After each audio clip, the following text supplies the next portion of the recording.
கோப்பியம் உண்மையும் பின்னணியும். வணக்கம். இந்த சமுதாயத்தை கட்டமைக்கிறது அப்படிங்கிறது குடும்பங்கள் தான்.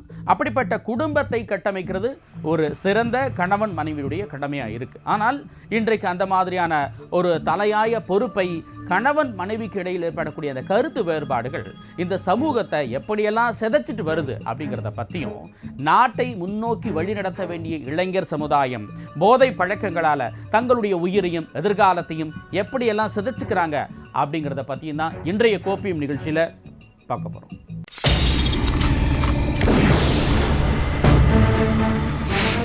காதலர் தினத்தன்று மனைவியை வெட்டி கொன்ற கொடூரம்.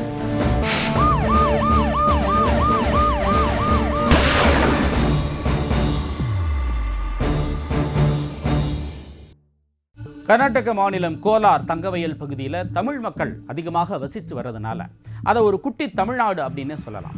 அப்படிப்பட்ட ஒரு சூழ்நிலையில் கோலார் வடக்கு டேங்க் பிளாக் பகுதியில் வசித்து வந்த பவித்ரா அப்படின்றவங்க கடந்த 4 நாட்களுக்கு முன்னாடி மிகவும் நேசித்த தன்னுடைய காதல் கணவராலேயே கொடூரமாக வெட்டி கொல்லப்பட்ட கொடூரமான சம்பவத்தில் இருக்கக்கூடிய உண்மை என்ன, அதனுடைய பின்னணி என்னங்கிறத இப்போ பார்க்கலாம். கர்நாடக மாநிலம் கோலார் பகுதியில் தமிழகத்தை சேர்ந்தவர்கள் ஏராளமானவர்கள் ஒற்றுமையாக வசித்து வரும் நிலையில் தங்கவயல் பகுதியில் நடந்த ஒரு சம்பவம் பெரும் சோகத்தை ஏற்படுத்தியதோடு 2 குழந்தைகளை அனாதையாக்கி இருக்கிறது. கர்நாடக மாநிலம் கோலார் தங்கவயல் பகுதியில் கடந்த 2 நாட்களுக்கு முன்பு வடக்கு டாங் பிளாக் பகுதியில் பவித்ரா என்பவர் இரத்த வெள்ளத்தில் பிணமாக கிடப்பதாக போலீசாருக்கு தகவல் கிடைத்தது. தகவலின் அடிப்படையில் உடனடியாக அங்கு சென்று பார்த்த பொழுது பவித்ரா கழுத்தில் வெட்டப்பட்டு இரத்த வெள்ளத்தில் இறந்து கிடந்தார். இதையடுத்து அவரது உடலை மீட்ட கோலார் போலீசார் ராபர்ட்சன் பேட்டை அரசு மருத்துவமனைக்கு பிரேத பரிசோதனைக்காக அனுப்பி வைத்தனர்.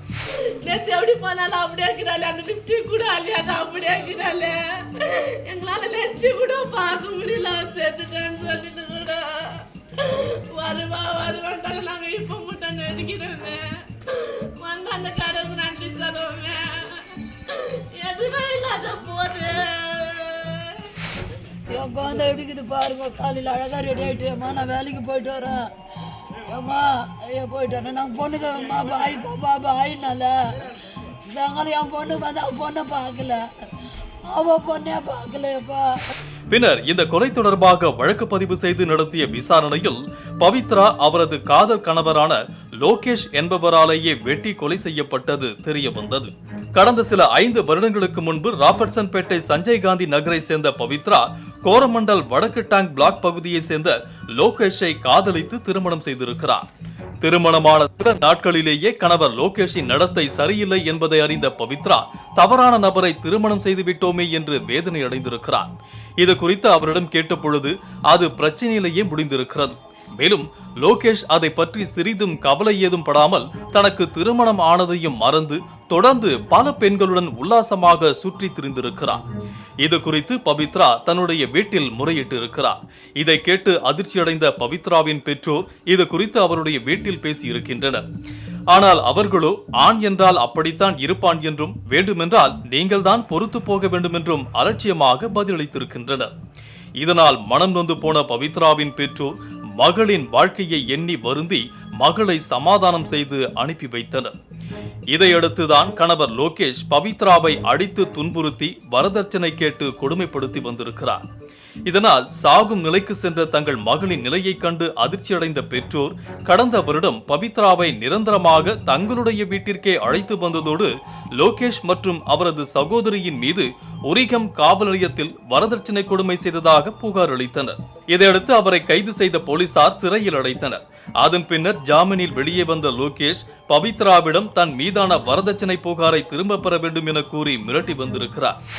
சர்ச்சில் கிராண்டாக கல்யாணம் பண்ணி எல்லாம் என்னால் சீர் செலுத்து அவனுக்கு நகை ஷூட் எல்லாம் வாங்கி கொடுத்து அவனை நல்லா கிராண்டாக கல்யாணம் பண்ணி கொடுத்தோம்.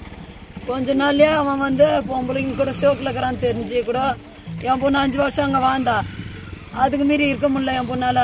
அவன் இன்னொரு பொண்ணுங்க கூட இருக்கத்தெல்லாம் படம் பிடிச்சி என் பொண்ணுக்கு அனுப்புவான். என் பொண்ணு கடன்பாட்டு காசு கொடுத்தா தேத்தனா அவன் அந்த பொண்ணுங்க கூட போய் சுற்றிட்டு வருவான். அது கேட்டால் அடிக்கிறது, கழுத்தை பிடிக்கிறது, தூக்கு மாட்டி வச்சுட்டுக்குவான், மாத்திரை துண்டா இது மாதிரியெல்லாம் பண்ணுறாங்கன்ட்டு என் பொண்ணு நான் இட்டுன்னு வந்தேன் சார். இட்டுன்னு வந்து 2 வருஷம் ஆகுது. பணம் அவனுக்கு வந்து ஒரு 3.5 லட்சம் கடன் வாங்கி கொடுத்துருக்குறோம். வீட்டுக்கிட்ட கார்மெண்ட்ஸ்ல எல்லாம் கடன் எங்களால் கட்ட முடியலன்னு கேட்டு பார்த்தோம் சார். என் பொண்ணுது நகை சாமானத்தை கேட்டோம், கொடுக்கல. உரிகா ஸ்டேஷனில் போயிட்டு டோர் கேஸ் போட்டு அவங்க அக்கா மேலேயும் அவன் மேலேயும் பிரித்தியா லோகேஷ் மேலே கொடுத்தோம் சார். நாங்கள் 2 பேர் மேலேயும் கேஸ் வாங்கல. உன்னை எப்போ இருந்தாலும் நான் மட்ரு அடிப்பேன், அவங்க அக்கா உரிகா ஸ்டேஷன் என் கண்ட்ரோல் இருக்குது. உரிகா ஸ்டேஷனில் எல்லாம் எனக்கு தெரியும், எனக்கு நான் பார்த்துக்குவேன் எங்கள் தம்பியை. நான் சரி நான் போய் கம்ப்ளைண்ட் கொடுத்தேன். சாரெல்லாம் எங்கள் சப்போர்ட் பண்ணார் எங்கள் பொண்ணுக்கு. அங்கே இருக்கிற சாருங்கெல்லாம் என் பொண்ணுக்கு சப்போர்ட் பண்ணாங்க. என் பொண்ணுக்கு நியாயம் வாங்கி தரேன்னு சொல்லி சப்போர்ட் பண்ணாங்க சார். அந்த சாருங்கெல்லாம் ரொம்ப என் பொண்ணை பார்த்து அழுவாங்க. இந்த வயசுக்காயமா உனக்கு இந்த பாடுன்னு கேட்டு சாரு நைட்டு கூட அழுவுறாங்க. அந்த உரியத்தில் இருக்கிறவங்க என் பொண்ணுக்கு நியாயம் வாங்கி கொடுங்க சார். அவன் கேஸ் வாங்கலை, அவங்க அக்கா என்கிட்ட கேஸ் வாங்க சொல்லுவான். மகேஷ்ன்றவனுக்கு என் பொண்ணு மச்சனா மகேஷ், அவனுக்கு லோன் ஏற்று கொடுத்துட்டுக்குறோம் சார். 4 வருஷம் ஆச்சு, அவன் கட்டுறதே இல்லை. நாங்கள் ஃபோன் பண்ணி கேட்கும் போதெல்லாம் லோன் கட்டுங்க, கேட்கும் போதெல்லாம் நீங்கள் கேஸ் வாங்குறீங்களா இல்லை உன் பொண்ணு எதனா பண்ணிட்டான்னு கேட்குவான். நான் ஏதோ பேசுகிறாங்கன்ட்டு நான் கேர்லெஸ்ஸாக விட்டுட்டேன் சார். நான் காதலித்து தன்னுடைய மனதிற்கு மிகவும் பிடித்தவரை திருமணம் பண்ணிக்கிட்டதுனால வாழ்க்கை நல்லா இருக்கும் அப்படின்னு நினைச்ச பவித்ராவுக்கு வெறும் ஏமாற்றம் தான் மிஞ்சிச்சு. அன்பா பார்த்துக்குவார் அப்படின்னு நினைச்ச லோகேஷ் மனைவிக்கு செய்யக்கூடாத அத்தனை துரோகங்களையும் செஞ்சுட்டு கடைசியில் மனைவியை அறிவாளுக்கு இரையாக்கிய சம்பவத்தை பற்றி இப்போ பார்க்கலாம். பவித்ரா லோகேஷை விட்டு பிரிந்து வந்த நிலையில் அவர்களுடைய 2 குழந்தைகளில் மகள் தாய் பவித்ராவிடமும் மகன் தந்தையுடனும் வசித்து வந்தனர். இதனால் வாரம் ஒரு முறை தன்னுடைய உறவினர்களுடன் சென்று மகனை சந்தித்து வந்திருக்கிறார். அப்போதெல்லாம் லோகேஷ் தன் மீதும் தன் சகோதரியின் மீதும் உள்ள வரதட்சணை கொடுமை புகாரை திரும்ப பெற வேண்டும் எனவும் இல்லை என்றால் கொலை செய்து விடுவதாக மிரட்டி வந்திருக்கிறார்.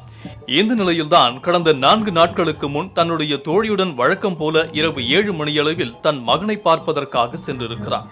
அப்போது அங்கு மறைந்திருந்த லோகேஷ் தன் மீதுள்ள வரதட்சணை புகாரை திரும்ப பெறாத கோபத்தில் அங்கு வந்த பவித்ரா சற்றும் எதிர்பார்க்காத தருணத்தில் மறைத்து வைத்திருந்த அரிவாளால் அவரது கழுத்தில் வெட்டியிருக்கிறார். இதனால் நிலை குலைந்து அலறியபடியே இரத்த வெள்ளத்தில் சரிந்திருக்கிறார் பவித்ரா. இதை கண்டு திகிலில் உறைந்து போன பவித்ராவின் தோழி அங்கிருந்து தப்பி வந்து நடந்த கொடூர சம்பவம் குறித்து அவரது பெற்றோரிடம் கூறியிருக்கின்றனர். இதை கேட்டு அதிர்ச்சியடைந்த பெற்றோர் இது குறித்து உடனடியாக போலீசாருக்கு தகவல் அளித்து பின்னர் சம்பவ இடத்திற்கு சென்றனர். நான் என் பிள்ளைய மோட்டோ பார்த்துட்டு வந்துடுறேன். நான் குழந்தைக்கு போகும்போது அவனுக்கு துணி, அவனுக்கு துண்டுற பொருள் எல்லாம் வாங்கினேன். அவன் குழந்தை கூட என்ன பண்ணிக்கிறான் சார், அங்கே நிற்க வச்சுருக்கிறான். அவன் பிள்ளைய நிற்க வச்சவொடனே இவன் ஓடி போய் அவள் பிள்ளைய தூக்க போந்தவன் இவன் எங்கேயோ ஒழிஞ்சுன்னு இருந்துக்கிறான். உக்காந்து கத்தி வச்சுனேன். அவள் பிள்ளைய தூக்க போந்தவன் ஒடியாந்து வெட்டிட்டுக்கிறான். அவளுக்கெல்லாம் ஒன்றும் பண்ண முடியல. அவள் கூட இந்த பொண்ணு ஒடியாந்து பயந்துன்னு ஒடியான்ட்டுக்கிறான். கத்தி பார்த்த உடனே பயந்து ஒடியான்ட்டு எனக்கு ஃபோன் பண்ணி சொன்னான், அம்மாமா இந்த மாதிரி பவித்ராவை வெட்டிட்டான் அவன். நான் சொன்ன உடனே நான் உரிய ஸ்டேஷனுக்கு போனேன் சார். போய் அங்கே போய் பார்த்தா அந்த இடமே ரத்தம். என் பொண்ணு அப்படியே கந்தலாம் இருக்கிறாளாம் சார். நான் நேற்று காலைல வேலைக்கு போகும்போது சொல்லிட்டு போனேன், ஏம்மா நான் போயிட்டு வரேன்னு சொன்னா பாரு. என் பொண்ணு நேற்று காலைல பார்த்தேன் சார். நான் இன்னும் மட்டும் பார்க்கல சார். என் பொண்ணு அவன்கிட்ட படாத பாடு சார். பணம் பணம் பணம் தான் சார் அவனுக்கு.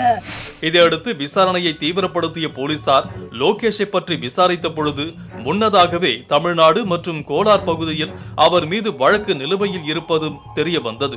மேலும் தலைமறைவான லோகேஷ் கைது செய்யப்பட்டால்தான் மேற்கொண்டு வேறேதேனும் குற்றங்கள் உள்ளதா என்பதோடு இது திட்டமிட்ட கொலையா அல்லது ஆத்திரத்தில் நடந்ததா என போலீசார் தீவிர விசாரணையை மேற்கொண்டு வலைவீசி தேடி வருகின்றனர். ಕೊಲೆಯಾದ ಮಹಿಳೆ ಶ್ರೀಮತಿ ಪವಿತ್ರ ಕೋಂ ಲೋಕೇಶ್ ಇವರು ತನ್ನ கொலையான பவித்ரா அவர்கள் சம்பவத்தன்று தன் கணவனோடு வசித்து வந்த தன்னுடைய மகனை பார்ப்பதற்காக சென்றபோது அங்கிருந்த லோகேஷ் கையில் வைத்திருந்த அரிவாளால் பவித்ராவை வெட்டி கொலை செய்துள்ளதாக புகார் பதிவாகியுள்ளது. மேலும் இது சம்பந்தமாக லோகேஷ் மற்றும் அவரது சகோதரி மீது வழக்கு பதிவு செய்துள்ளனர். தற்போது லோகேஷ் தலைமறைவாகியுள்ளார். இவர்கள் இருவருக்கும் கடந்த 2017ஆம் ஆண்டு திருமணமாகியுள்ளது. அதன் பின்னர் கடந்த வருடம் இருவருக்கும் இடையில் மனக்கசப்பு ஏற்பட்டு இருவரும் பிரிந்து தனித்தனியாக வாழ்ந்து வந்துள்ளனர். இந்த நிலையில் கடந்த சில மாதங்களுக்கு முன்பு கணவர் லோகேஷின் மீது பவித்ரா வரதட்சணை கொடுமையின் கீழ் புகார் அளித்துள்ளார். இது சம்பந்தமாக புகார் பதிவாகியுள்ளது. மேலும் இந்த வழக்கு குறித்து கொலையான பவித்ராவின் தாய் கீதா அவர்களிடம் நடத்திய விசாரணையில் கொலையாளி லோகேஷிற்கு பல பெண்களுடன் தொடர்பு இருந்ததாகவும் அதனை தட்டி கேட்ட பவித்ராவை அவருடைய சகோதரி துணையுடன் அடித்து துன்புறுத்தி வந்ததும் தெரிய வந்தது. அதன் அடிப்படையிலையும் விசாரணை நடத்திக்கிட்டு வருகின்றோம். மேலும் தமிழகத்தை சேர்ந்த பவித்ரா கோலார் பங்கார்பேட்டை கார்மெண்ட்ஸ் கம்பெனியில் வேலை செய்து வந்த நிலையில் அவர் கொலையானது அப்பகுதியில் பெரும் பதற்றத்தை ஏற்படுத்தி இருக்கிறது. இன்னைக்கு சமூகத்தில் நடக்கக்கூடிய பெரும்பாலான பிரச்சனைகளுக்கு பெண்கள் மீதுதான் குற்றம் சுமத்தப்படுகிறது. அந்த பிரச்சனையில் ஆண்களின் பங்கை யாருமே பரிசீலிக்கிறதே கிடையாது.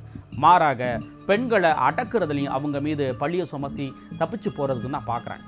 அதே மாதிரி தான் இந்த சம்பவத்திலையும் கூட லோகேஷ் பல பெண்களோடு சகவாசத்தில் இருந்தும் கூட பவித்ராவை கொடுமைப்படுத்தி வந்ததையும் சொல்லியும் கூட லோகேஷின் பெற்றோர் காட்டிய அலட்சியம்தான் இன்றைக்கு பவித்ராவின் உயிர் போனதற்கும் லோகேஷை ஒரு கொலைகாரனாக மாற்றி அவர்களுடைய 2 குழந்தைகளையும் அனாதையாக்குறதுக்கு காரணம் அமைஞ்சிருக்கு. கோப்பியம் உண்மையும் பின்னணியும்.